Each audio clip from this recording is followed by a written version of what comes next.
خبربین کے تمام دیکھنے والوں کی خدمت میں مؤدبانہ سلام۔ امید ہے ہمارے دیکھنے والے دنیا کے جس حصے اور خطے میں ہمیں دیکھ اور سن رہے ہوں گے وہ اپنے پیاروں کے ساتھ بہت خوش اور خیر و عافیت سے ہوں گے۔ ناظرین کرام، یہ بات یقیناً آپ سب کے علم میں ہوگی کہ رحمتوں اور برکتوں کے مہینے ماہ سیام کی بس اب آمد ہے۔ 10 روز بعد رمضان کریم کا باقاعدہ آغاز ہو رہا ہے۔ دنیا بھر میں پھیلے ہوئے کروڑوں مسلمان اس مبارک مہینے میں اپنے رب کو راضی کرنے کے لیے دن و رات عبادات میں مصروف رہیں گے۔ اس سال ہزاروں ایسے خوش نصیب مسلمان بھی ہیں جو ماہ سیام کی مبارک ساعتیں حرمین شریفین میں گزاریں گے۔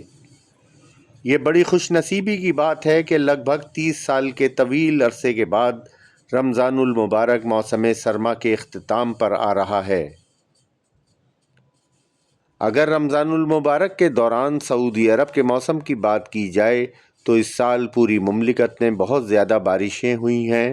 رمضان میں بھی مزید بارشوں کا قوی امکان موجود ہے، اس لیے جو لوگ مکہ اور مدینہ میں رمضان گزاریں گے انہیں یہ بات ضرور پیش نظر رکھنی چاہیے کہ رمضان میں انہیں بارش اور سردی کا سامنا کرنا پڑ سکتا ہے۔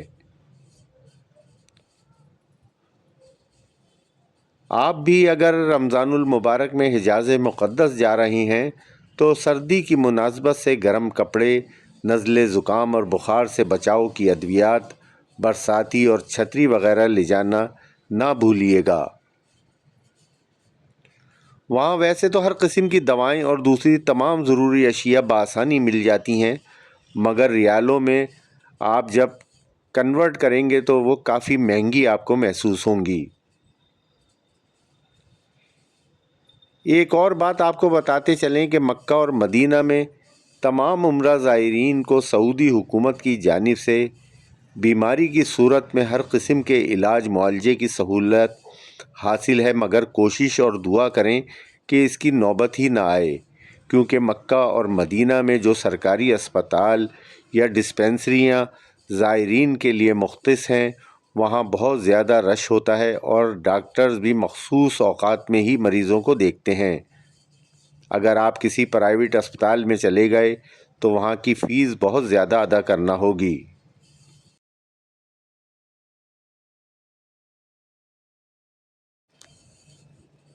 امید ہے ہماری یہ مختصر سی معلوماتی ویڈیو آپ کے سفر حجاز کے لیے انتہائی مفید ثابت ہوگی۔ اپنی دعاؤں میں ہمیں ضرور یاد رکھیے گا۔ آخر میں ایک چھوٹی سی درخواست بھی ہے کہ ہمارے چینل کو سبسکرائب اور ویڈیو کو لائک اور شیئر کرنا مت بھولیے گا۔ ملتے ہیں انشاءاللہ بہت جلد ایک نئی ویڈیو کے ساتھ۔ اللہ حافظ۔